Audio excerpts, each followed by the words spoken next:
ሀይሚ ማለት ነው ሲበዛ ታማኝና ቁጡ ሴት ናት። ቁጥብ ሴት ማለት ነው። ሶሪ ይቅርታ ማለት ነው። ለምን እንደዚህ እንድላችሁ ታውቃላችሁ? እኔ በሀይሚ 100% እተማመናለሁ ማለት ነው። እንደዚህ አይነት ነገር እንደማታደርግ ማለት ነው። ብሩክ ግን አሁንም የምትናገረውን ነገር እያሰብክ ተናገር። የእውነት ለመናገር ማለት ነው።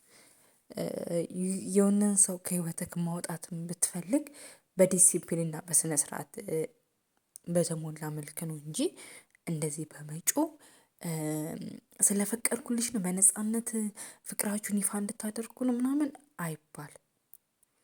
የእውነት አይባልም ማለት ነው። እሷ እንዲህ እንኳን ትናንት እንኳን ያሉሉ ነገር ብለሃት ቪዲዮውን እንኳን አይታ ዛሬ ላይ ሰው መክሯት የሰው ልጅ ንዴት ሊሆኑ ብዙ ነገሮች ያደርጋል ኢሞሽናል ይሆናል ምናምን ተብሎ ብዙ ነገሮችን ትታ ነገሮችን ለመፍታት ነበረ ዛሬ የመጣችው ማለት ነው። እና ዛሬ ደግሞ ለሁለት ነው ሲጮህባት የነበረው ማለት ነው። ሀቡ ራሱ ወንድሜ ራሱ ሲጮህባት ነበር ሀይሚ ላይ ማለት ነው። ግን ኦልሬዲ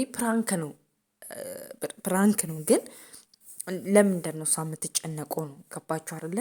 ሀይሚ የምትጨነቅበት ምክንያት አለ ጥፋቷ አለ ማለቷ አለ ጥፋቷ አለ በደሏ ይሄን ያህል እንትን የሚደርስባት ለምንድን ነው? ገባ አይደለ?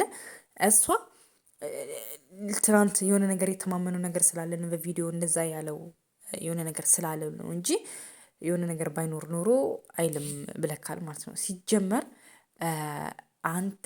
እሷ እንደተናገረችው ከሆነ እኔ ብፈልግ ኖሮ እንደዚህ አይነት ነገር ላይ እኔ ቪዲዮ ላይ ለምን በቪዲዮ ቀርጸው ነበር። እውነቷን ነው።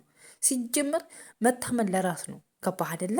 መጠርጠርም ካለብህ ፍፄን ነው። ፍፄን አውቆ ሆን ብሎ ነው ሆን ብሎ ለማጣላት አንተና እሷን ለማለያየት ያደረገው ጥረት ነው እንጂ ሀይሚ በጭራሽ እንደዚህ አይነት ነገር የምታደርግ ልጅ አይደለችም። ሲቀጥል ደስታዋን አበጥብጣት 300 ሺዋን ገብታለች። እሱን ታክብርበት። ገባህ አይደለ?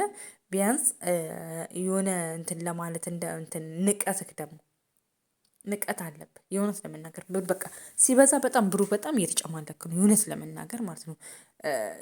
በቃ አለ አይደል ራስህን እንደ ጨዋ በቃ የሆነ እንዴ የሰው ልጅ እንዴት አንተ ከሀይሚ ጋር ጓደኝነት ከጀመራችሁ 2 ዓመት ሆናችኋል። 2 ዓመት የገነባውን ፍቅር እንዴት ጸጥ ብለህ ታፈርሳለህ?